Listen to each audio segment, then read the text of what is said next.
तपाईमाथि शनिको 7.5 दशा पनि चलिरहेको छ, तसर्थ शनिको प्रभावले गर्दा तपाईको अनावश्यक खर्च बढ्न सक्छ। विशेष गरी घरमा कसैको स्वास्थ्यको कारण अथवा यात्रामा जानुपर्ने स्थितिको कारण हुन सक्छ।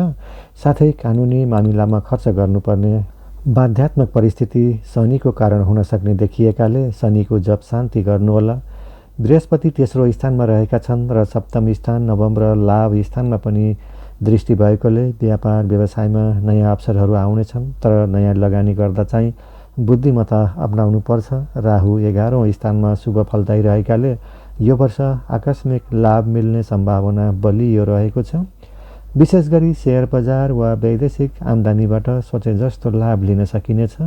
यो वर्ष खर्च बढे पनि आर्थिक स्थिति भने तपाईको बलियो नै रहनेछ। पारिवारिक स्थिति यो वर्ष सामान्य नै रहने देखिन्छ। शनि दशम र एकादश भावको स्वामी भएर 12औं स्थानमा रहेको कारण घर परिवारबाट टाढा जानुपर्ने या बस्नुपर्ने परिस्थिति आउनेछ। खास गरी शिक्षाको लागि या रोजगारीको सिलसिलामा, आय आर्जनको सिलसिलामा परिवारबाट टाढा विदेशतर्फको यात्राहरू हुन सक्नेछन्। बृहस्पतिको लाभ भावमा दृष्टि हुने भएकाले दाजुभाइ, छरछिमेक, नजिकका साथीभाइसँगको सम्बन्ध भने राम्रो रहनेछ। तर राहु 11औं भावमा रहेकाले साथै शनिको दृष्टि कुटुम्बको स्थानमा रहेकाले परिवारका सदस्यहरूसँग केही असमझदारी बन्न सक्छ कि भन्ने देखिएकाले बोली वचनमा संयमता अपनाएर सबैसँग सुमधुर सम्बन्ध बनाउने प्रयास गर्नुहोला।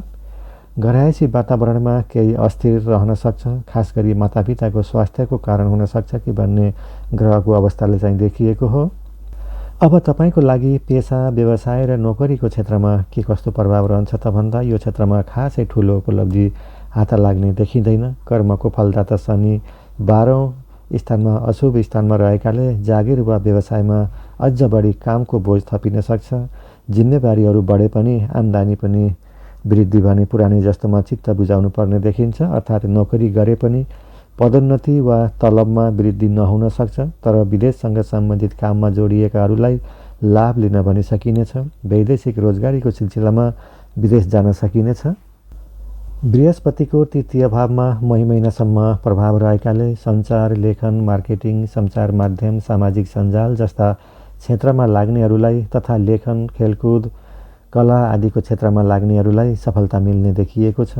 बृहस्पतिको जुन 2 तारिकदेखि चतुर्थ सुखको भावमा उच्चको रहनेछन्, तसर्थ तपाईको लागि चल अचल सम्पत्ति जोड्ने अवसरहरू मिल्नेछन्। मोटर वाहन, बाइक खरिद बिक्री गर्ने सम्भावनाहरू रहेको छ। घरमा माङ्गलिक कार्य, शुभ कार्यको थालनी हुन सक्नेछ र माताको सुख मिल्ने, सुख र